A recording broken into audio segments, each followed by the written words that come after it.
Most people in New York once laughed at the idea that rich families would ever choose to live in the same building as other people. In the late 1800s, wealth meant privacy. It meant owning your own house, your own servants, your own carriage, and your own front door. Sharing walls with neighbors, especially strangers, felt cheap, crowded, and embarrassing. Apartments were seen as places for immigrants, laborers, and the poor, not for bankers or business leaders. So, when a massive stone building began rising beside Central Park, far from the fashionable streets of the city, many New Yorkers were convinced it was a terrible mistake. The structure looked like a fortress pulled straight out of Europe. Its heavy walls, steep roofs, and deep archways made it seem more like a castle than a home, and its location only made things worse. At the time, the Upper West Side was barely developed. There were open fields, wooden shacks, and rough dirt roads. Some areas were still used for grazing animals. People asked the same question again and again. Who would ever want to live there? The answer, according to most critics, was simple: no one. Newspapers mocked the project. Social elites joked about it at dinner parties. Observers gave it a cruel nickname that spread quickly across the city: Clark's Folly. The name suggested that the man behind the building had wasted his fortune on a foolish dream. That man was Edward Clark. But what almost no one understood at the time was that Edward Clark was not guessing. He was planning, and he was about to change how wealthy Americans live forever. Within a few short years, the building everyone laughed at would become full. Every apartment would be claimed. A waiting list would form. And Clark's Folly would turn into the Dakota, one of the most famous and desired addresses in New York City history. This is the story of how one man used a scandal-filled fortune, a bold idea, and perfect timing to redefine elite living in America. The scandal that paid for a palace, a fortune built on needles, thread, and trouble. The money that made the Dakota possible did not come from old family land or inherited titles. It came from machines, contracts, and one of the most scandal-filled lives in 19th century America. At the center of that story stands a man who was as brilliant as he was reckless: Isaac Merritt Singer. Singer was not born into wealth. He did not attend fancy schools. He did not follow rules very well. In fact, almost everything about his life was messy, loud, and chaotic. But he possessed two rare gifts: an instinct for invention and an unshakable belief that he deserved more from life. He would eventually help create one of the most important machines of the modern world, the sewing machine, and that invention would make him extremely rich. But money was not the only thing Singer produced. He also created confusion, heartbreak, and scandal on a scale that shocked even the gossip-loving society of New York. Isaac Merritt as Singer, a man who refused to live quietly. Isaac Singer was born in 1811 in upstate New York. His childhood was short and unsettled. By the time he was 12 years old, he left home with almost no education and no clear plan. What he did have was a dream that sounded unrealistic to almost everyone else. He wanted to be a famous actor. For nearly 20 years, Singer drifted across America with traveling theater groups. These troupes performed wherever they could: small towns, makeshift stages, and poorly lit halls. The work was unstable, the pay was unreliable, and fame almost never came.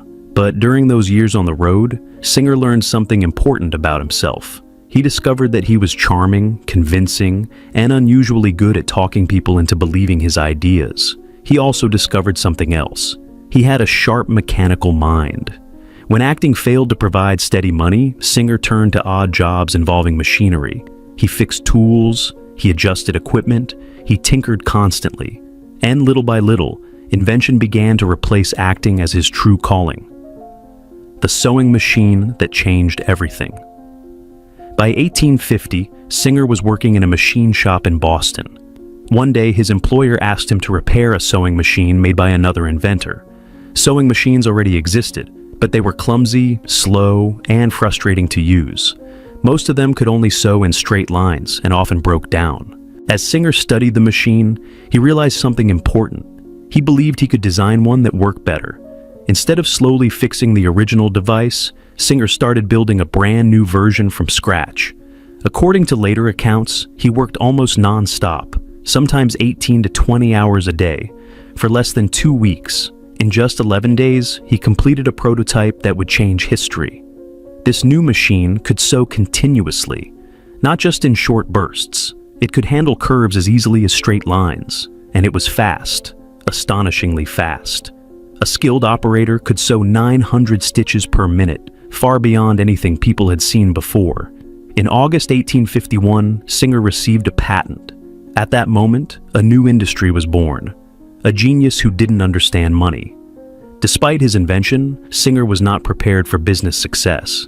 He understood machines, but he did not understand contracts, bookkeeping, or long-term planning. He was impulsive, impatient, and constantly distracted by his personal life. To turn his invention into a fortune, he needed help. That help arrived in the form of a man who could not have been more different from him: Edward Clark. Edward Clark, the man of order. Like Singer, Edward Clark was born in 1811. But where Singer's life was loud and chaotic, Clark's was careful and controlled. Clark trained as a lawyer and built a solid, respectable practice in upstate New York. He believed in rules, contracts, and clear boundaries. He married once to Caroline Jordan and remained faithful for the rest of her life. Where Singer created disorder, Clark created structure. When the two men partnered in 1851 to form I.M. Singer and Company, it was an uneasy alliance. They argued constantly. They disagreed on almost everything, but together they were unstoppable. Singer supplied invention and excitement. Clark supplied discipline and strategy. And it was Clark who would turn a clever machine into a worldwide empire. The installment plan that changed American life. At the time, a sewing machine cost over $100.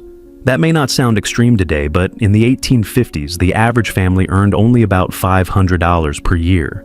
For most people, buying a sewing machine outright was impossible. Edward Clark came up with a bold solution. Instead of demanding full payment up front, he allowed customers to pay in small monthly installments. Once the payments were complete, the machine belonged to them. This idea was revolutionary. For the first time, middle-class families, especially women, could afford a powerful labor-saving device. Sewing machines moved out of factories and into homes.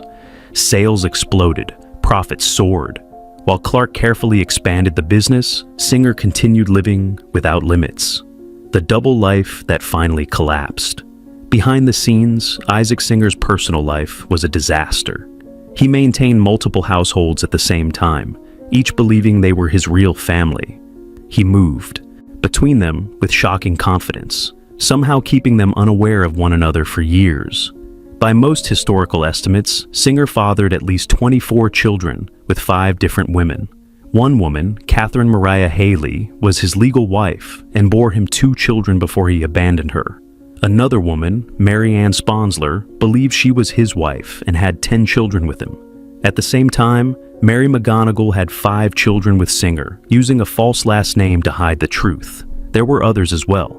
This impossible arrangement finally collapsed in 1860, when Mary Ann Sponsler spotted Singer riding down Fifth Avenue in an open carriage, with Mary McGonigal seated beside him. The confrontation that followed became public and explosive. Investigators uncovered the full truth. 4 families in Manhattan, dozens of children, lies layered on top of lies. Newspapers across the city reported the scandal. Accused of bigamy and adultery, Singer fled the country. Exile, marriage, and a fortune left behind. In England, Singer met Isabella Eugenia Boyer, a 19-year-old French woman known for her striking beauty. Some later claimed she inspired the Statue of Liberty, though historians still debate this. They married in 1863 and had 6 children together. Singer never returned to live in America. Instead, he built a massive English estate called the Wigwam, one of the largest private homes in the country at the time. When he died in 1875, he left behind a fortune of $13 million, worth hundreds of millions today. But the money did not bring peace. His will divided the estate unevenly among his children. Some received large sums. Others were nearly ignored. Even in death, Singer created winners and losers among the families he left behind. Edward Clark takes control. When the chaos settled, one man emerged with real power, Edward Clark. He had managed the company for decades while Singer lived wildly. Now, at 64 years old, Clark effectively controlled the Singer fortune. He was one of the richest men in America, and he was ready for a new challenge. What Clark chose to do next would shock New York and forever change how the wealthy lived. The idea that terrified the rich. Why wealthy New Yorkers hated apartments. By the late 1870s, Edward Clark was one of the most powerful businessmen in America, but there was one idea he could not stop thinking about. It was an idea that polite society found deeply uncomfortable, even insulting, and that real estate experts openly dismissed as impossible. Edward Clark wanted to build apartments for rich people. At the time, this sounded almost offensive. In New York City, apartments were associated with overcrowding, noise, and loss of status. They were places where immigrants lived, where working families squeezed into dark tenements with shared bathrooms and little privacy. Respectable people did not live that way. Respectable people owned houses. For the wealthy, a home was more than shelter. It was a symbol of success. A private townhouse meant servants moving quietly through back staircases, horses waiting in carriage houses, and thick walls separating one family from the rest of the world. Sharing a roof with strangers felt like admitting defeat. Many believed that the moment a rich family moved into an apartment, they would lose social standing. They would look like people who could not afford a real home. This belief was so strong that some New Yorkers insisted apartments were not just inconvenient, but morally questionable. But Edward Clark did not agree. What Edward Clark saw that others missed. Unlike most of his peers, Edward Clark paid close attention to cities outside the United States. He traveled, read widely, and observed how wealthy families lived in Paris, London, and Vienna. In those cities, apartment living was not shameful. It was refined. European elites lived in grand buildings with high ceilings, private courtyards, and professional staff. They enjoyed shared services, security, and convenience without sacrificing dignity. Their homes were elegant, spacious, and respected. Clark began asking a simple question that made many Americans uncomfortable. If European aristocrats could live beautifully in apartments, why couldn't wealthy Americans? New York was growing fast. Land was becoming more expensive every year. Maintaining a private mansion required endless effort, endless money, and endless staff problems.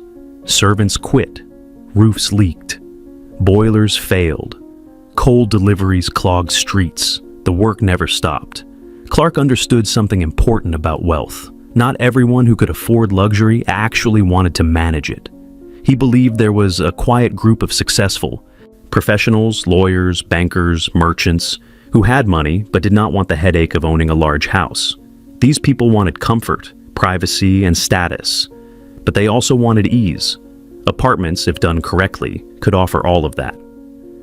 Early experiments that tested the idea. Edward Clark was not reckless. Before risking millions on a radical idea, he decided to test it on a smaller scale. In 1869, New York saw the opening of the Stuyvesant Apartments, designed by Richard Morris Hunt, one of the most respected architects in America. These apartments were aimed at the upper middle class and proved that respectable families could live under one roof without social collapse. The experiment worked, but it did not go far enough. The truly wealthy still refused. So in 1879, Clark took another step. He hired a young architect named Henry Janeway Hardenberg to design a building called the Van Corlear, located on 7th Avenue near 55th Street. The apartments were solid, comfortable, and well planned.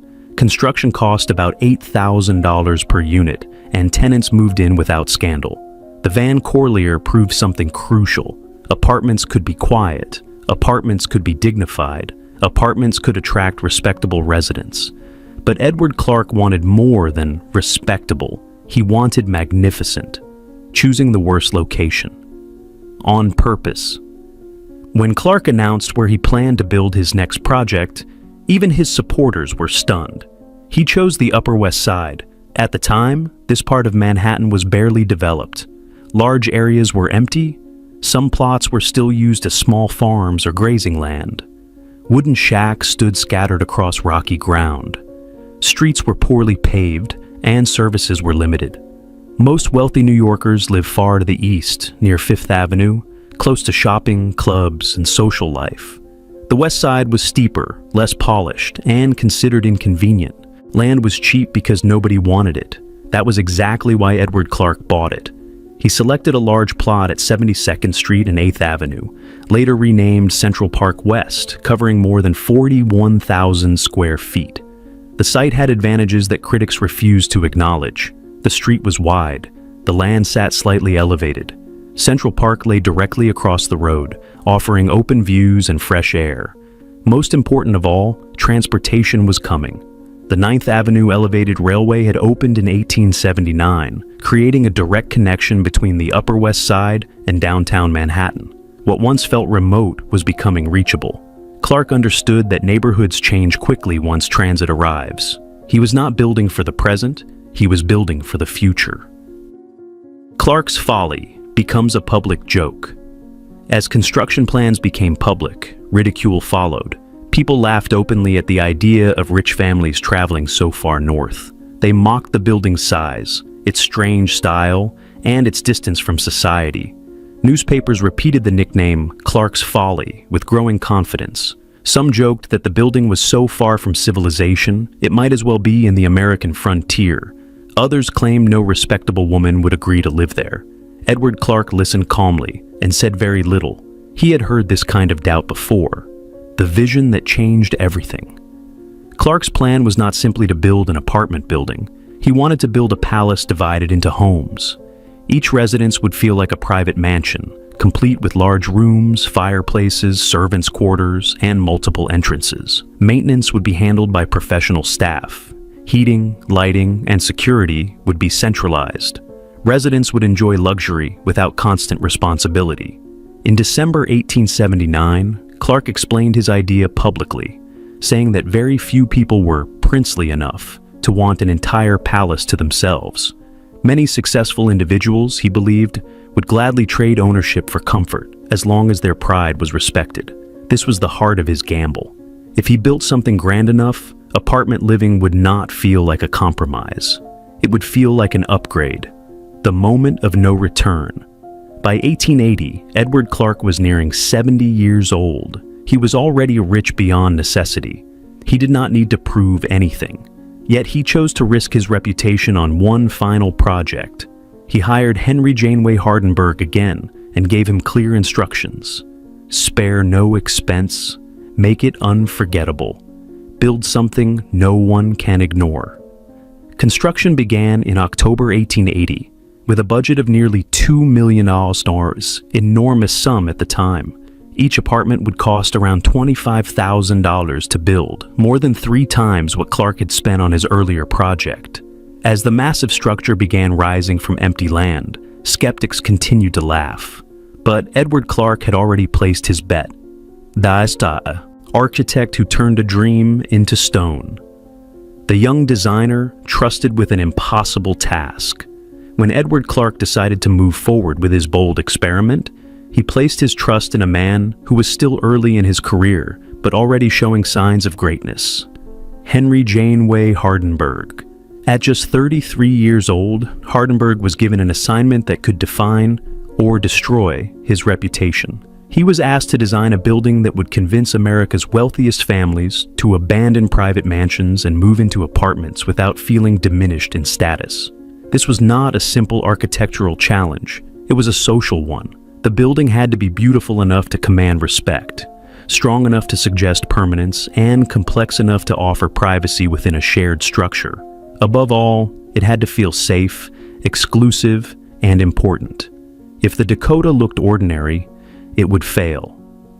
Henry Janeway Hardenberg. A European mind in an American city.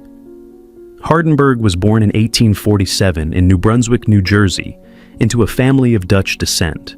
Unlike many American architects of the time, he did not attend a formal architecture school. Instead, he learned through apprenticeship, a system that emphasized discipline, observation, and mastery of craft. From 1865 to 1870, he trained under Detlef Leonau, a German-born architect who had studied at the prestigious École des Beaux-Arts in Paris. Through Leonau, Hardenberg absorbed European design traditions that valued symmetry, durability, and historical reference. This background would prove essential. While many American buildings of the period were lightweight, decorative, and temporary in spirit, Hardenberg believed architecture should communicate strength and seriousness. Buildings, in his view, should look as though they were meant to last centuries. That belief shaped everything about the Dakota, designing a building that looked like it belonged. Rather than copying a single historical style, Hardenberg blended influences from across Europe. Architectural historians have debated the Dakota's style for generations, describing it as German Renaissance revival, French Gothic, or Victorian eclecticism. The truth is simpler. Hardenberg borrowed freely from traditions that conveyed authority. The steep roofs, deep gables, and heavy masonry recalled Northern European town halls. The carved stone, terracotta panels, and ironwork suggested craftsmanship rather than mass production. The overall shape felt more like a fortress or palace than an apartment house. This was intentional. Wealthy New Yorkers feared apartments because they associated them with fragility and noise. Hardenberg responded by designing a structure that looked immovable, a fortress rising above the street. The Dakota rose 8 full stories, with an additional level tucked beneath its dramatic roofline. At the time, this made it one of the tallest residential buildings in Manhattan. Its walls were built of thick, load-bearing masonry rather than newer steel frame methods, giving the structure enormous weight and stability. The exterior was faced in warm-toned brick, trimmed with sandstone and decorated with terracotta details. Dormer windows, chimneys, and sculpted elements broke up the roofline, creating a dramatic silhouette that stood out against the sky. From a distance, the Dakota did not look like housing. It looked like an institution. That impression mattered. The courtyard. Privacy within the city. One of Hardenberg's most important design decisions was to organize the building around a large interior courtyard. From above, the structure formed an H shape, allowing light and air to reach apartments on all sides. This courtyard served several purposes at once. It provided ventilation in an era before air conditioning. It reduced noise from the streets, and it created a protected interior world where residents could arrive and depart without being seen by the public. The main entrance on 72nd Street led through a grand arched passageway large enough for horse-drawn carriages. Residents could ride directly inside, sheltered from weather and curious eyes, and step out into a calm, enclosed space. For families used to private driveways and carriage houses, this detail made apartment living feel familiar rather than exposed. Separation. Without shame, Edward Clark understood that wealthy families expected invisibility when it came to service work, and Hardenberg designed the Dakota accordingly. Residents and servants moved through entirely separate systems. 4 main staircases and 4 passenger elevators served the primary apartments, while additional service staircases and elevators were hidden within the structure. Deliveries, laundry, and supplies entered through lower-level routes that never crossed resident pathways. Even the courtyard itself was divided into levels. The upper level was reserved for residents and guests. The lower level handled service wagons and staff movement, ensuring that daily operations remained unseen. This careful separation preserved the dignity of residents while allowing the building to function smoothly behind the scenes. Apartments designed to feel unique. Inside the Dakota, Hardenberg avoided uniformity. There were 65 apartments, and no 2 were exactly alike. This choice reflected a deep understanding of wealthy psychology. Families moving from private homes expected individuality. Apartments range from modest 4-room layouts to enormous residences with up to 20 rooms, capable of housing large families and their servants. Major living spaces faced outward toward the streets and Central Park, while kitchens and secondary rooms overlooked the courtyard. Rooms were arranged in flowing sequences inspired by a French design, but also connected by corridors, allowing residents to move freely without passing through every space. Servants could access rooms through separate back passages, maintaining household order. The result was flexibility, privacy, and comfort, rarely seen in American apartments at the time. Building for comfort, not just beauty. Edward Clark demanded that the Dakota include every modern convenience available, and Hardenberg delivered. The building featured a private power plant, capable of generating electricity at a time when gas lighting was still common. A central heating system provided warmth throughout the structure, eliminating the need for individual furnaces and coal deliveries. Hydraulic elevators carried residents smoothly between floors, a novelty that many approached with caution. To reduce fear, the mechanical systems were placed beneath a garden on the adjacent lot, minimizing risk to the apartments themselves. Between floors, builders packed layers of mud from Central Park, an unusual technique intended to reduce noise and increase fire resistance. Walls were thick, floors solid, and doors heavy, reinforcing the sense of security. A building that announced a new era. As the Dakota took shape between 1881 and 1882, it became impossible to ignore. Rising from empty land, its presence announced that the Upper West Side was changing. Observers who once laughed now watched quietly. The building did not apologize for itself. It stood confidently, demanding attention. Even critics began to admit that whatever one thought of the idea, the execution was extraordinary. But Edward Clark would not live to see the finished result. A mansion without the burden of owning one. Designing a way of life, not just a building. Edward Clark understood something that most developers ignored. Wealthy families did not simply want beautiful rooms. They wanted a certain experience, a daily life that felt smooth, dignified, and free from constant problems. Owning a private mansion in New York during the Gilded Age was impressive, but it was also exhausting. Roofs leaked, boilers failed, servants quit without warning, coal deliveries clogged the streets, repairs never ended, and every inconvenience required personal attention. The Dakota was designed to remove those burdens completely. The goal was simple but radical. Residents would live like aristocrats, while the building itself handled everything else. Interiors that matched old-world expectations. Inside the Dakota, no detail was accidental. Skilled craftsmen spent months shaping spaces that most visitors would never consciously analyze, but would immediately feel. Ceilings were finished in hand-carved oak. Floors combined marble, mahogany, cherry, and oak in intricate patterns. Fireplaces were topped with carved stone or marble mantles, each different from the next. Door frames, moldings, and stair rails reflected European craftsmanship rarely seen in American housing at the time. Nothing felt mass-produced. Nothing felt temporary. For families accustomed to private homes filled with imported furniture and antiques, the Dakota felt familiar rather than modern in a cold way. It did not try to look new. It tried to look established. Custom homes. Inside a shared palace. Another idea that set the Dakota apart was customization. Edward Clark encouraged tenants to treat their apartments as permanent homes rather than rentals. Walls could be moved, rooms could be combined or divided, dining rooms could be expanded, libraries could be added. As a result, apartments that were already unique became even more personal once residents moved in.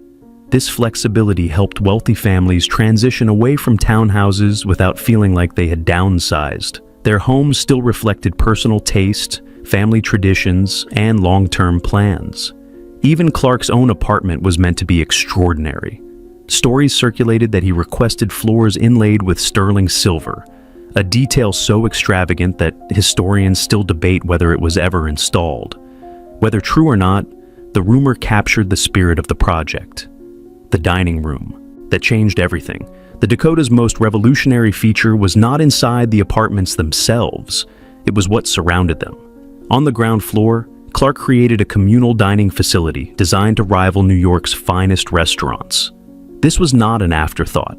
It was central to the Dakota's promise. The dining room was finished like an English baronial hall, with marble floors, carved oak paneling, bronze decorative work, and a massive stone fireplace. Adjacent spaces allowed for private dinners and formal gatherings. Residents could dine there daily, or only on special occasions. They could host guests without leaving the building, and if they preferred privacy, meals could be sent directly to their apartments. Hotel convenience without hotel exposure. A network of dumbwaiters connected the dining facilities to kitchens throughout the building. Professional cooks prepared meals, which were delivered hot and ready to serve by a family's own servants. This arrangement combined the comfort of hotel service with the privacy of a private home. Families could enjoy fine dining without managing kitchens, chefs, or supply chains. For residents used to overseeing large household staffs, this was a powerful incentive. A workforce hidden from sight. To make this lifestyle possible, the Dakota employed a massive staff, nearly 150 workers at its peak. Doormen and elevator operators were the visible faces. Behind the scenes worked housekeepers, cleaners, maintenance workers, cooks, electricians, plumbers, carpenters, and tailors. There was even a resident seamstress and a gentleman's tailor. Laundry service alone operated like a small factory. Clothes were collected in baskets, washed, repaired, ironed, and returned carefully wrapped. Buttons were replaced. Tiers were mended. Everything was handled quietly and efficiently. Residents no longer needed to supervise these tasks. They simply lived. Servants' quarters and the hidden city. Above, the Dakota was a vertical village. Upper floors contained servants' quarters, dormitories, and laundry facilities. These spaces were functional rather than luxurious, designed to support the gracious living below. Drying rooms extended onto the roof, where fresh air and sunlight helped with daily operations. Children of residents benefited as well. Portions of the roof were used as safe play areas, giving families outdoor space without exposure to traffic or unfinished streets. On the adjacent western lot, above the mechanical plant, Clark planned recreational grounds. Tennis courts, croquet lawns, and gardens allowed residents to enjoy fashionable outdoor activities without leaving home. The Dakota offered something close to country living in the middle of Manhattan, central heating, and the end of coal dust. One of the most appreciated features was the central heating system. Steam radiators warmed every apartment from a single source, eliminating individual furnaces and coal storage.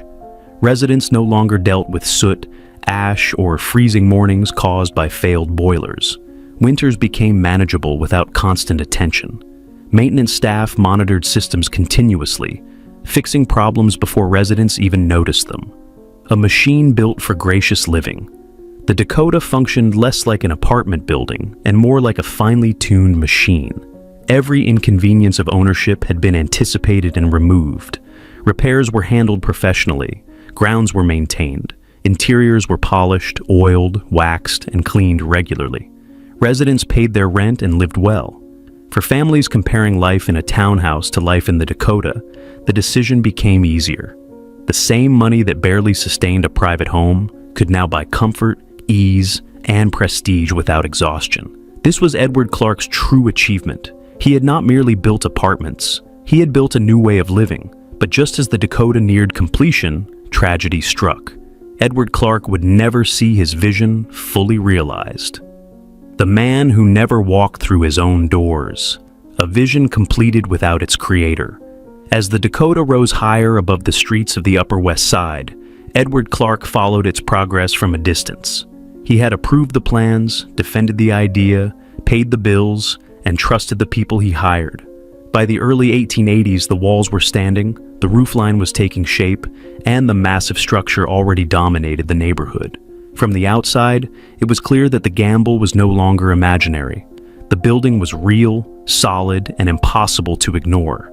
But Edward Clark would never step inside the finished Dakota. In the autumn of 1882, while construction crews were still working on the interior details, Clark fell seriously ill at his country estate in Cooperstown, New York. He was 70 years old, one of the richest men in America, and in the middle of what he believed would be his most important achievement. He knew exactly what he was building. He could picture the finished apartments, the families who would live there, the courtyard filled with quiet movement, and the moment when critics would be forced to admit they were wrong. That moment would come. He just would not live to see it. The death of Edward Clark. On October 14, 1882, Edward Clark died of malarial fever, an illness that still claimed many lives in the 19th century. At the time of his death, the Dakota was roughly 2 years away from completion. The man who had imagined the building, financed it, and endured years of ridicule never stood beneath its great archway. He never rode its elevators. He never sat in the dining hall or looked out across Central Park from the windows of his planned apartment. Newspapers covered his death, but their focus remained on the Singer Manufacturing Company, the fortune he had built, and the legal skill that made it possible. The massive apartment building rising on the Upper West Side was often mentioned only briefly, described as an eccentric project still unfinished. Few realized how important it was about to become. An inheritance too large for a child. At the time of Clark's death, his estate was valued at approximately $25 million, with some estimates placing it closer to $50 million, an astonishing sum equal to hundreds of millions today. The bulk of his real estate holdings, including the unfinished Dakota, passed to his grandson, Edward Severin Clark, who was only 12 years old. This created an immediate problem. A child could not manage a vast fortune, let alone oversee the completion of one of the most ambitious residential buildings in New York history. To protect the estate, trustees were appointed to manage Clark's assets until the boy reached adulthood. These trustees held enormous responsibility. They could have scaled back the Dakota, cut costs, or simplified the services to protect profits. Many developers would have done exactly that. They did not. Finishing the Dakota as it was meant to be, the trustees chose to honor Edward Clark's original vision in full. They kept Henry Janeway Hardenberg on as architect and continued construction according to the original plans. Work carried on through the winter of 1882 and into 1883. There were delays, including a strike by plasterers protesting labor conditions, but the disruption was brief. Skilled craftsmen returned to complete the interiors exactly as specified. Floors were laid, woodwork was carved, mechanical systems were installed and tested. Elevators were fitted, heating systems were connected. Every detail that Clark had insisted upon was carefully executed. At the same time, the neighborhood around the Dakota began to change. A building that transformed its surroundings. The Dakota did not simply occupy the Upper West Side, it announced it. Other developers, seeing the scale and seriousness of the project, began purchasing nearby land. Empty lots slowly disappeared. Shops and services appeared. Streets that had once been quiet and undeveloped showed signs of life. The elevated railway brought more traffic. Carriages became more common. The area no longer felt like wilderness. By building first and building boldly, Edward Clark had forced the city to follow him. Opening day and the end of doubt. By September 1884, newspapers reported that the Dakota would be ready for occupancy on October 1st, with annual rents ranging from $500 to $5,000, prices that placed it firmly in the luxury category. What surprised observers was not the cost. It was the demand. Before the doors officially opened, 1/4 of the apartments had already been rented. By the time the building was completed in late October, every single unit was taken. There were no vacancies. The building that critics had mocked as foolish and remote was suddenly full. Wealthy families had not only accepted apartment living, they had embraced it. The Dakota had proven its case without apology. Who moved in first? The earliest residents were exactly the kind of people Edward Clark had imagined. They were prosperous professionals rather than flashy social celebrities. Lawyers, brokers, merchants, manufacturers, and business owners filled the apartments. None of them belonged to the most exclusive social lists of the era. They were not seeking attention. They were seeking comfort, privacy, and dignity. The Dakota gave them all three. Although travel from shopping districts and social clubs still took time, residents were willing to accept the inconvenience. The building delivered on its promises. Services worked. Systems functioned. Staff handled daily life smoothly. Residents discovered they could focus on their work, families, and interests while the EOS building quietly managed everything else, from folly to model. Critics who once laughed were forced to reconsider. Newspapers praised the Dakota as one of the finest apartment houses in the world. Real estate journals admired both the architecture and the concept. What had seemed like madness in 1880 now looked like brilliance. The Dakota had done more than succeed. It had changed expectations. Apartment living for the wealthy was no longer unthinkable. It was desirable.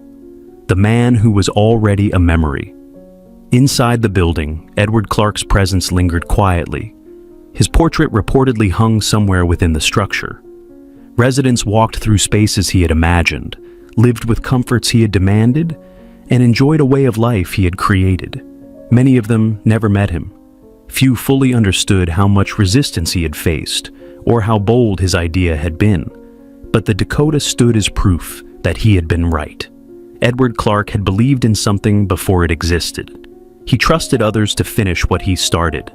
In doing so, he created a building that outlived him and reshaped New York forever. The family that kept the Dakota unchanged. A building passed down like an heirloom. For most buildings in New York, ownership changes often. Landlords sell, developers rebuild, styles change with time. The Dakota was different. For 77 years, the building belonged to one family. After Edward Clark's death, ownership passed to his grandson, Edward Severin Clark, who had inherited the property as a child.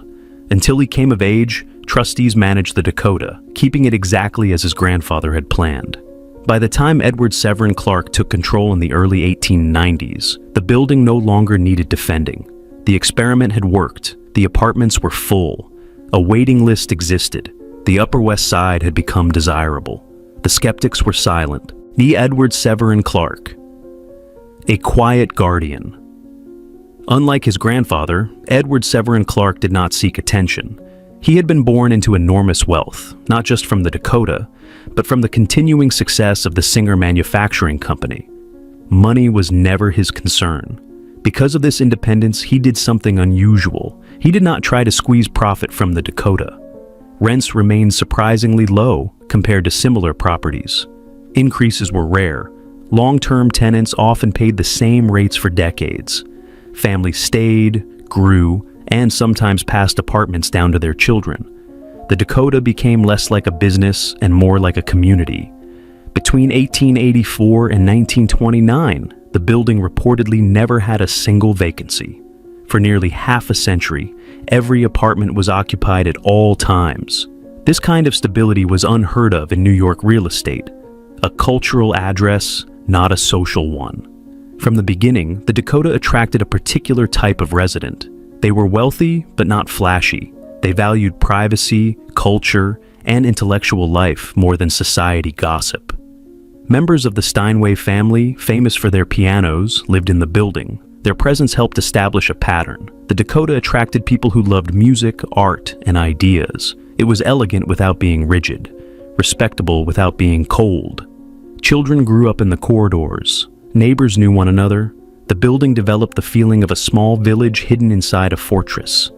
A changing city, a steady building. As New York entered the 20th century, everything around the Dakota changed. Skyscrapers rose. Automobiles replaced carriages. Electricity spread. Neighborhoods transformed. Inside the Dakota, life moved more slowly. The original elevators continued operating.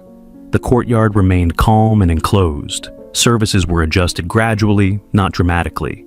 By the time Edward Severin Clark died in 1933, nearly 50 years after the Dakota opened, the building had already become a monument to continuity. 2 residents had lived there since the very first year. That kind of permanence was rare even then. Stephen Carlton, Clark takes over. Ownership passed next to Stephen Carlton Clark, Edward Severin Clark's younger brother. Like his grandfather, Stephen was a man of discipline and vision, though his interests lay beyond business. He was a major figure in American cultural life. Stephen Clark helped found the Museum of Modern Art in 1929, and later served as chairman of its board. He also played a key role in establishing the Baseball Hall of Fame in Cooperstown, the family's hometown. His art collection included works by Rembrandt, Degas, Matisse, and Picasso. To him, the Dakota was not simply real estate, it was a legacy. Preservation through neglect of profit. Under Stephen Clark's ownership, the Dakota changed very little. Services were slowly reduced as lifestyles shifted, but the structure itself remained untouched. The Dazib, original hydraulic elevators, stayed in place. The walls, floors, and woodwork were carefully maintained. Repairs were funded by family resources rather than rent increases. Because the Clark family did not rely on the building for income, they could afford to be generous. Tenants were protected from sudden changes. The Dakota remained calm while the rest of New York grew louder. But time moves forward, whether buildings want it to or not. The end of the old way. By the 1940s and 1950s, the world that Edward Clark had built for no longer existed.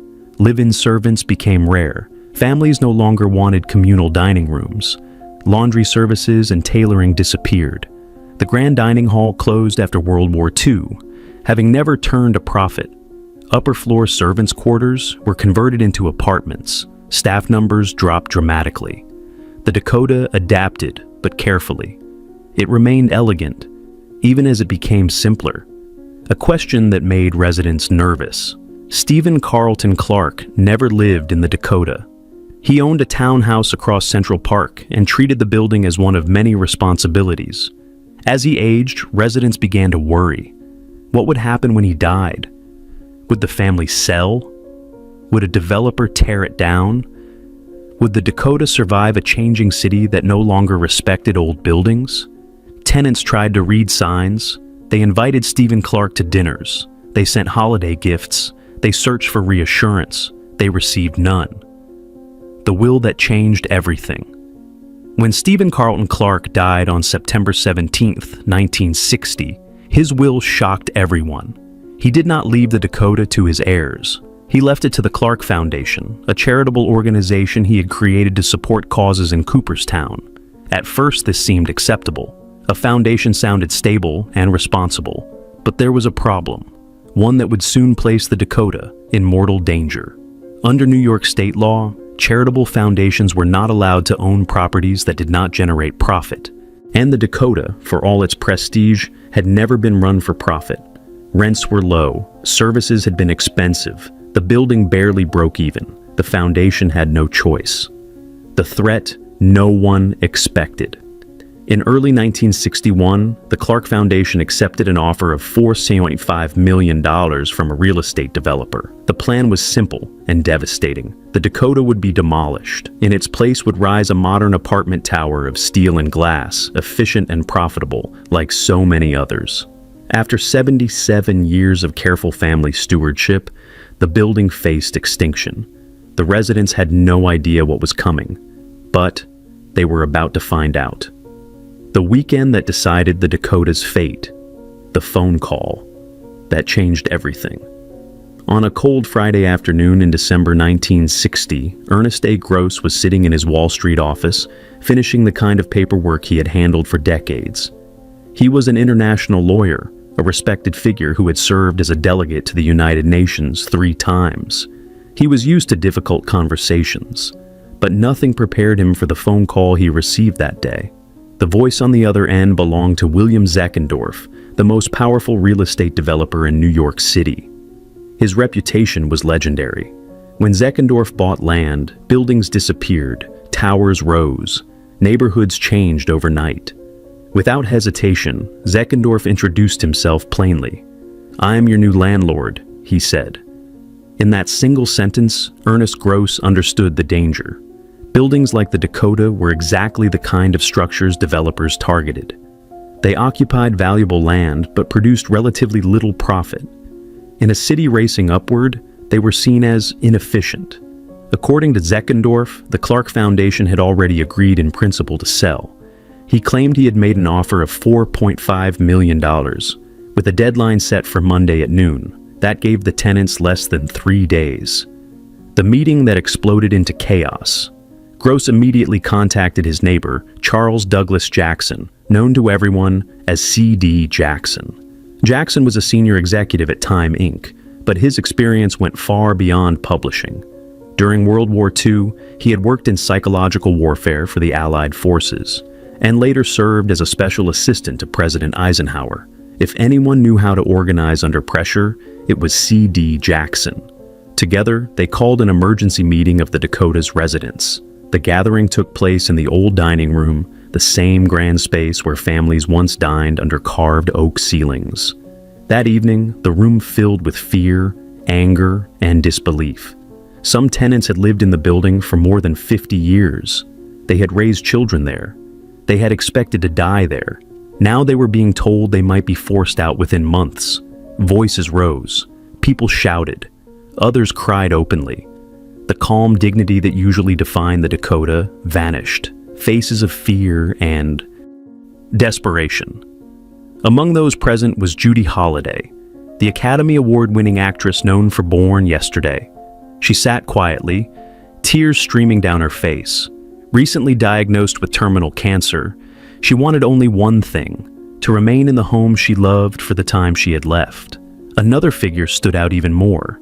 Miss E.B. Leary, an elderly woman who lived alone in an 18-room apartment, appeared wearing an elaborate gown and a dramatic picture hat. She had not left her apartment in years. Some residents believed she was over 100 years old. Over and over again, she shouted the same words. "I will not be put out of my house." The meeting dissolved into disorder. There was no plan yet, only panic. A decision made over. Drinks after the chaos, Gross and Jackson retreated to Jackson's apartment. They poured drinks and faced the truth. Saving the Dakota would not be easy. They were up against developers with money, lawyers, and political influence. Even worse, the law did not favor tenants. Buildings were demolished every day in New York. But they also knew something important. The Dakota's residents were not powerless. Many were wealthy. Many were influential. Some had access to media. Others had political connections. If there was any building in New York that could fight back, it was this one. They decided to try. A new threat appears. In the weeks that followed, the situation shifted again. Zeckendorf's deal did not go through. Instead, in January 1961, another developer stepped in. The Glickman Corporation purchased the Dakota and an adjacent lot for $4.6 million. Their intention was clear. The Dakota would be demolished. In its place would rise what Louis Glickman proudly claimed would be the largest apartment tower in New York City. Modern, profitable, forgettable. The clock was ticking, turning tenants into owners. The residents organized quickly. They formed a cooperative corporation, an arrangement that would allow tenants to pool resources and purchase the building themselves. This was a radical idea at the time. Cooperative ownership was still relatively rare, especially for a structure as large and complex as the Dakota. Negotiations with Glickman were intense. Tenants appealed to sentiment. They hinted at negative publicity. They demonstrated financial seriousness. Finally, in April 1961, a breakthrough came. The tenants agreed to purchase the Dakota for $4.8 million, paying $200,000 more than Glickman had paid just months earlier. In return, Glickman would keep the adjacent lot, which he later sold separately. The Dakota would survive, but survival came at a cost: the price of staying. Under the Clark family, rents had been artificially low for decades. Cooperative ownership meant reality. Residents who wanted to stay had to buy shares in the building. Monthly maintenance fees replaced rent. Costs rose sharply for many long-term tenants. Some could not afford it. A group of former servants of a foreign diplomat had lived rent-free in upper-floor rooms for years. Under the new structure, that arrangement was impossible. Not everyone could remain, but most residents found a way. They borrowed money. They sold assets. They made sacrifices. They were not just buying apartments. They were buying time. Ownership. At last, in November 1961, the transaction was completed. For the first time in its history, the Dakota belonged to the people who lived inside it. The wrecking ball had been turned away. The gardens on the western lot were lost, later replaced by a modern building called the Mayfair. But the Dakota itself still stood, solid and defiant. It had survived ridicule. It had survived neglect. And now, it had survived demolition. But saving the building was only the beginning of its next chapter. Soon, the Dakota would enter popular culture in a way no one could have predicted, when Hollywood turned the Dakota into a legend. A building that already looks like a movie set. By the late 1960s, the Dakota no longer needed defending as real estate. It was stable, protected, and now owned by its residents. Yet something else was happening, something no architect or tenant meeting could control. The building had a presence. Its heavy walls, deep shadows, sharp roof lines, and enclosed courtyard made it feel separate from the city around it. It did not blend in. It watched. Even people who knew nothing about its history felt something when they stood across the street and looked up. That feeling caught the attention of Hollywood. Roman Polanski goes, searching for the perfect building. In 1967, director Roman Polanski arrived in New York with a specific goal. He was adapting Ira Levin's best-selling novel, Rosemary's Baby, a psychological horror story about a young couple who move into a mysterious Manhattan apartment building where everything feels wrong. The fictional building in the novel was called the Bramford. Polanski needed a real building that could communicate danger without explanation. He wanted something old, ornate, slightly unsettling, something that looked like it had secrets built into its walls. He found the Dakota, from fiction to reality. In Ira Levin's novel, there is an ironic detail. When a character warns the young couple not to move into the ominous Bramford, he suggests they choose the Dakota instead, implying it is safer and more respectable. The film erased that distinction. The Dakota would become the Bramford. Polanski filmed the exterior scenes at 72nd Street and Central Park West, capturing the arched entrance, the massive facade, and the roofline silhouetted against the sky. Management refused to allow filming inside, so all interior scenes were recreated on sound stages in Hollywood. That did not matter. The exterior was enough. A new identity is born. When Rosemary's Baby was released in 1968, audiences were disturbed in a new way. There were no monsters, no jump scares, no cheap tricks.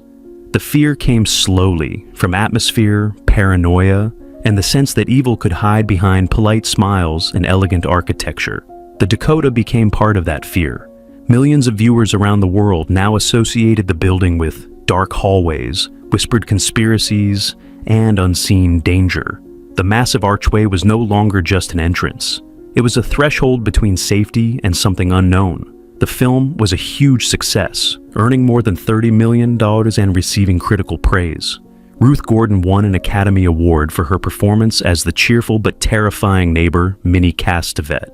The Dakota had entered popular culture, living inside a horror icon. For residents, the sudden fame was complicated. They had not bought apartments in a haunted house. They had chosen privacy, history, and elegance. Now, tourists gathered outside with cameras. Film fans stared at the entrance. The building's image traveled the world. Some residents disliked the association. Others accepted it as part of the Dakota's evolving story. The truth was that the building had always felt theatrical. Polanski had simply revealed what people already sensed, that this was a place where extraordinary things might happen. The Dakota, as a cultural symbol. After Rosemary's Baby, the Dakota stopped being just an address. It became a symbol. To some, it represented old New York, heavy, mysterious, resistant to change. To others, it became shorthand for danger, hiding behind respectability. The film was later selected for preservation in the National Film Registry, cementing its influence. Even people who had never been to New York recognized the building. The Dakota had a second life now, one shaped by imagination. And that cultural weight would soon attract a new type of resident. Artists, actors, musicians, people who were drawn to places with stories. The first wave of creative residents. The Dakota had always attracted cultured families, but after the 1950s, performers began arriving in greater numbers. One of the first to challenge old prejudices was Boris Karloff, the British actor famous for playing the monster in Frankenstein. Some residents worried that having an actor in the building might lower its tone. Those fears faded quickly. Karloff was quiet, thoughtful, and deeply professional. He lived peacefully in the Dakota for years, working in theater, radio, and television. His presence changed perceptions. If the man who played Frankenstein could live respectfully at the Dakota, others could too. A home for artists. Over the next decades, the Dakota became a magnet for creative people. Silent film legend Lillian Gish lived there. Judy Garland stayed briefly during a difficult period in her life. Lauren Bacall purchased a large apartment in 1961 and would remain for more than half a century, becoming one of the building's most beloved figures. Composer Leonard Bernstein lived there as well, working at his piano without disturbing neighbors thanks to the building's thick walls. Musicians, writers, and performers found that the Dakota offered something rare, space, quiet, and privacy in the center of Manhattan. The building that once attracted industrial wealth now attracted artistic power, a vacancy that would change history. In 1973, actor Robert Ryan, a respected character actor known for intense roles, was living in a 7th-floor apartment. He was dying of cancer and preparing to leave the space he had shared with his wife. That apartment would soon become available. At the same time, a British musician and his wife were searching for a new home in New York. They wanted privacy, history, and a place that felt solid and safe. They had heard about the Dakota. Their names were John Lennon and Yoko Ono. John, Yoko, and the Dakota's lasting legacy. A new life begins behind the gates. When John Lennon and Yoko Ono first walked into the Dakota in 1973, they were not looking for glamour. They were looking for peace. By that point, John Lennon was one of the most famous people on Earth. His years with the Beatles had turned him into a global symbol, but fame had also exhausted him. Crowds followed him everywhere. Cameras watched every move. Privacy was almost impossible. The Dakota offered something rare, distance from the world without leaving the city. The apartment they viewed stretched nearly the length of the building. It had multiple bedrooms, deep windows overlooking Central Park, and a feeling of age and solidity that immediately appealed to John. The heavy woodwork reminded him of the old houses of Liverpool where he grew up. The sit-down elevators, the uniformed attendants, the quiet halls, all of it felt calm and controlled. For Yoko, the building offered safety and structure. For John, it offered familiarity and rest. Winning over the board. The Dakota's cooperative board was cautious. Fame could bring noise, crowds, and disruption. Some worried about loud parties, drugs, or constant visitors. Those fears proved unfounded. Once approved, John and Yoko lived quietly. They hosted no wild gatherings. They avoided attention. Their apartment became a private world within the massive building. Even so, they were impossible to miss when they left. John, often dressed in denim with a black cape and wide-brimmed hat, moved through the courtyard with a mix of humor and shyness. Yoko, always striking, carried herself with confidence and intention. Fans gathered outside the gates. Some slipped inside, hoping for a glimpse. Longtime residents sometimes scolded them. John, who loved his fans deeply, found the attention both touching and painful. A family life few expected. In 1975, everything changed. On October 9th, John Lennon's birthday, Sean Taro Ono Lennon was born. The arrival of his son reshaped John's life completely. Carrying guilt over his distance from his older son Julian, John made a radical decision. He stepped away from music. For the next 5 years, John Lennon became a full-time father. While Yoko managed business affairs from her office in the building, John stayed upstairs with Sean. He cooked, he baked bread, he pushed strollers through the courtyard. He sang lullabies and watched the seasons change in Central Park. The guitar that once defined him hung untouched on the wall. Neighbors encountered a man very different from the rock star of stadium tours. They saw a gentle, slightly eccentric father who brought homemade food to building gatherings and spoke softly in hallways. The Dakota protected this version of John Lennon. The return to music. By 1980, something shifted again. With Sean growing older, John felt ready to return to music. A trip to Bermuda unlocked a flood of creativity. Songs came quickly. Watching the Wheels, Beautiful Boy, Woman, Starting Over. John and Yoko decided to record together, creating a musical conversation between husband and wife. The album, Double Fantasy, marked John's return after 5 silent years. He was energized. He spoke of the future. He talked about touring again. For the first time in years, he sounded hopeful. The night that changed the Dakota forever. On December 8th, 1980, John and Yoko spent the afternoon at the recording studio working on Yoko's song, Walking on Thin Ice. When the session ended, John told her he believed she had recorded her first #1 hit. They returned home to the Dakota. As they entered the archway, a man stepped forward. Shots rang out. John Lennon collapsed in the very entrance that had once symbolized safety. He never made it inside. The world watched in shock as news spread. Crowds gathered outside the Dakota. candles burned, music filled the streets. The building that had already carried so much history became the site of one of the most devastating moments in modern culture. Strawberry Fields. Memory across the street. In the years that followed, Yoko Ono transformed her grief into something lasting. Across Central Park West, in a quiet clearing the couple once walked through daily, she created Strawberry Fields, a living memorial dedicated to peace. Plants and stones arrived from more than 120 countries. At its center, a simple mosaic bore one word: imagine. From certain windows in the Dakota, that word can still be seen. The building and the garden now face each other, one holding the place where John lived and died, the other holding the memory of what he believed. The Dakota today, Fortress Home legend. More than 140 years after its completion, the Dakota remains what Edward Clark intended: singular, guarded, and deeply symbolic. It has survived mockery, financial pressure, cultural shifts, and the constant temptation of demolition.